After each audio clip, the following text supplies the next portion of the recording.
کس کی ہمت میرے نبی کی مثال دے دے، آج بھی کوئی پچھم سے سورج نکال دے۔ کس کی ہمت میرے نبی کی مثال دے دے، آج بھی کوئی پچھم سے سورج نکال دے۔ بک جائے جھوپڑی مجھے منظور ہے خدا، بک جائے جھوپڑی مجھے منظور ہے خدا، مگر مدینے جانے کی راستہ نکال دے، مگر مدینے جانے کی راستہ نکال دے۔ بغیر کسی تاخیر کے میں چاہتا ہوں آئیے جناب رسول مداح رسول جناب قاری محمود عالم فیضی کو آواز لگاتا ہوں۔ نعرہ تکبیر، نعرہ رسالت، مسلک اعلی حضرت، نعرہ تکبیر، نعرہ رسالت، نعرہ رسالت۔ چار مصروں کے ساتھ استقبال کرنا چاہتا ہوں۔ ڈوبا ہوا سورج کو واپس بلانا یہ حکومت نہیں ہے تو پھر اور کیا ہے؟ مطلب کہ یہ سبحان اللہ، سبحان اللہ۔ ڈوبا ہوا سورج کو واپس بلانا یہ حکومت نہیں ہے تو پھر اور کیا ہے؟ پنجوں سے دریائے رحمت بہانا یہ حقیقت نہیں ہے تو پھر اور کیا ہے؟ پنجوں سے دریائے رحمت بہانا یہ حقیقت نہیں ہے تو پھر اور کیا ہے؟ نبی کے مقدس لباسوں کی سیرت ہمارا عبادت نہیں ہے تو پھر اور کیا ہے؟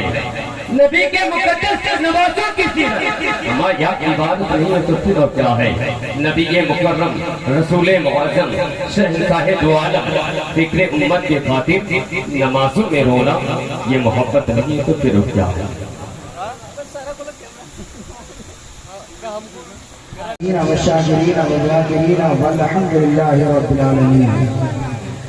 حرم کی راجدھانی نور کا ساگر مدینہ ہے، حرم کی راجدھانی نور کا ساگر مدینہ ہے۔ یوں تو پھول خوشبودار ہیں دنیا میں دیکھیں، مگر زمانے کو جو مہکا دے وہ آقا کا پسینہ ہے۔ حضرات محترم، لائق صد احترام باوقار علماء کرام، آپ دیکھ رہے ہیں جو علماء کرام ابھی آپ کے اسٹیج میں جلوہ بار ہیں، میرے خیال سے سب کو تو آپ جانتے ہی ہیں۔ حضرت علامہ مولانا غلام محی الدین صاحب اور مقرر نشان حضرت علامہ مولانا جہانگیر عالم رضوی صاحب، شاعر ہندوستان قاری محمود عالم فیضی صاحب اور نقی صاحب مولانا